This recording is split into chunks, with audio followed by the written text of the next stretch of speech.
Well, welcome back, my friends, to another rousing rendition of Choir Boys Cutlery Outdoors, a Joker Knives rendition, if you will.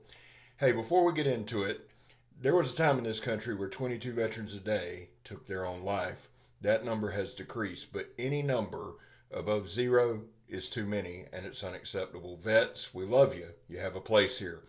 We back to blue over here. We support Leo. How do you do that, Scab? Well, we don't break the damn law. And finally, if you are an addict, never quit quitting. So, we have a knife by way of Joe Love when he come down a couple weeks ago, by way of Gene and Kayla Johnson. And so to the Johnsons, thank you very much for letting me demonstrate this knife. It is from Joker Knife Company. They're a Spanish company. I love Spanish knives. Let me give you some specs. The blade length is 4.13 inches. The cutting edge is 3.8. The overall length is 8.78 inches. It is made from Bowler N695 stainless steel. The blade thickness is 0.15. It has black micarta scales with red liners. Now, it's got a beautiful leather sheath. I believe on Knife Center this one was 98 bucks, I think. Now, guys, I'm playing with my light, so I'm going to give you some better looks at the knife outside. I apologize. It's a work in progress. So, couple things about this knife. It is from Joker Knives. It's called the Bushcrafter. The handle is insanely comfortable. Insanely comfortable. A little over 4 inches long. Now, it's got some good jimping on the back. It's got more of a, see those red liners there? I love that. Absolutely gorgeous. You've seen that jimping. It's got a little bit of a choil, kind of a, in the handle, choil type guard there. Very, very comfortable, and you see how it's just slicing through. I've had a couple of Geotechs and a couple other Spanish-made knives. I've never owned a Joker. I'd like to. This thing is very, very comfortable. Again, love the handle scales. Very comfortable in hand. It does have a lanyard hole. It is full tang. And the one thing I can tell you about this knife, it came to me pretty sharp. I believe Gene did a little sharpening on it. It's a beautiful, beautiful knife. Beautiful leather sheath. We're going to do a lot more cutting demonstrations in this. We'll do a little batoning, but it's just, honestly, it's more slicing. We do a lot of stuff that you've seen before. Now, before I go way, way far, listen, tomorrow night on my other channel, on our other channel, Blade Talk with Scab and Joe, we're having Doug Ritter live at 7 o'clock. Doug is an advocate, a knife rights advocate. He started the group Knife Rights. If you own a knife, work with a knife, carry a knife, have a knife, this will pertain to you. He fights for our knife rights, and he helps overturn unjust laws through legal means. So Doug Ritter will be on Blade Talk with Scab and Joe tomorrow night. Please join us over there. Subscribe, support us there. I greatly appreciate it. Now, couple things with this knife. I tried a couple different grips. I say this all the time. I am a novice at best. Y'all know that. But I like playing with different grips. I like doing different things. I like trying different things. I will say this. This knife is as comfortable of a knife as I've ever handled. Let me say that again. This is one of the most comfortable knives I have ever handled. You can put your thumb up on that jimping.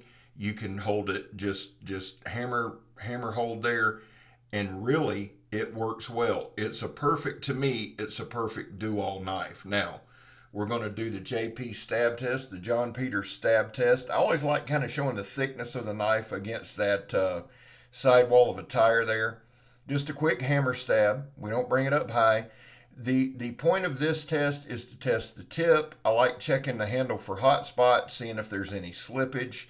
No slippage. Felt really, really good in hand. I wouldn't bring it up way over my head and slam it down, just to be honest with you. But the quick, short, fast stabs works really well. I think we got up to 3 pieces. And this is a sidewall of a tire off El Diablo, my old Dodge 1500. Yeah, got 3 right there. Good. That's pretty good, guys. I mean, if I kept slamming it, I think 3 we might have maxed out at. But 3 is actually really, really good. No tip damage, no hot spots on the handle. no anything like that. We did the Donnie B all day drop test, Donnie B all day throw it at the stump test. Held up really well. Knife's very, very well balanced. Edge held up, tip held up. Everything went well. Just did some light batoning here. I just wanted to show as many different tasks as I could. And again, guys, D-Bad, Donnie B all day, is trying to get over to 10,000. Let's get him there. Get over there and subscribe if you are not. Now, right here, I think I hammered the damn wood into the stump more than I did anything else. But to me, I've said it a while ago, I'll say it again, and I know I'm very redundant, and I apologize for that. But this is a do-all knife. It's a knife that I would gladly take in the woods with me. I'd gladly take camping with me, fishing, hunting, whatever. It's just so damn comfortable and easy to use. Now, on this channel, when you hear me talk about beginner knives, I'm not talking about price.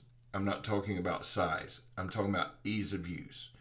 And somebody will say, well, price, well, on your channel, you can discuss it. When I talk about a beginner's knife, I'm talking about ease of use. This knife is very, very easy to use, and I believe it'd be a good knife to teach on. We're going to do our zip tie test, just really to test the edge, just to make sure there's no chips, no rolls, nothing like that. And the knife held up really, really well. And again, I've got to work on my lighting skills there, so I apologize about that. Try to give you some better looks. You see kind of that half choil I was talking about there, a little guard there. Now right here, this is that 2-inch toe strap, ratchet strap material. The knife had zero problem. I think I did a couple quick pulls. No problem going through it. No problem going through water hose. No problem going through wood. We're going to test the tip right here. Tip's pretty dang sturdy and pretty dang sharp. I like dragging it just right down the center and seeing what we've done. Got a little bit of a cut going there, so we'll finish it off right here. No problem. Knife held up very, very well. I am a big, big, big fan of it. And again, to Gene and Kayla Johnson, man, thank y'all so much for letting me demonstrate it. I will try to get it back out to you this weekend for sure. Quick chop of the zip tie there, no problem there. Again, quick pop. And again, if you're new here, I'm a novice at best, but I try to show a lot of things that you might do at your home. This is a big piece of fat wood right here. This piece and the piece on the stump are just two really, really big chunks of fat wood. Doing some light feather sticking, some quick slicing there. It was here that I realized that it was a big piece of fat wood I'd forgot to put out there, and like, oh, okay, there we go. Just wasted some of that. I did collect it so I can use it my next fire. Now, I used it, I used this. Well, that's not fat wood. I'm sorry. That's that petrified firewood from Home Depot. The piece on the stump is actually fat wood that we're going to feather stick here in a minute that I will use this weekend. Now, well, we got a couple minutes left. Guys, this weekend's going to be a lot of videos, but I want y'all to do me a favor. I want you to look for a video on Sunday. It's going to be called Dear Subscribers. We're going to go ahead and talk about our giveaways for the big growth we've had. We're going to discuss some things with our raffle coming up. I'm going to just put out some basic things that I need to address that I haven't, but it will be this Sunday. There's going to be knife reviews, obviously today. That's the fat wood. Tomorrow, Saturday, Sunday, and I'll try to get another one out for Monday. A lot of knife reviews coming up, but please look for the video, Dear Subscribers. I'll keep it to less than 5 or 6 minutes, but it's very, very important if you're a subscriber and if you want to be involved in giveaways and raffles and things like that. So, back to the knife. Well, one more thing before I forget. Tomorrow night, 7 o'clock, Blade Talk with Scab and Joe. Doug Ritter's on. Please, if you can be in the room, please do. It's big. It's just a big thing. And I would greatly, greatly, greatly appreciate it. So right here has just a massive, nasty chunk of fat wood. Blessed here in the South to have all kind of lighter knot laying around in the woods and just all around the place. So we're going to go right back real quick to the water hose. No problem there. Got it done. No problem there. Very, very nice slicer. Now, right here, we're going to cut a couple plastic bottles, do some cardboard, things like that. Again, just everyday stuff. That's the kind of stuff I want to show you. And now that I'm watching it, I know that I will trim that light up on the next one. I just, it's learning. I'm doing what I can do. Well, guys, listen. Joker Knives, the Bushcrafter. It is worth looking into. It's a beautiful knife. It's N695.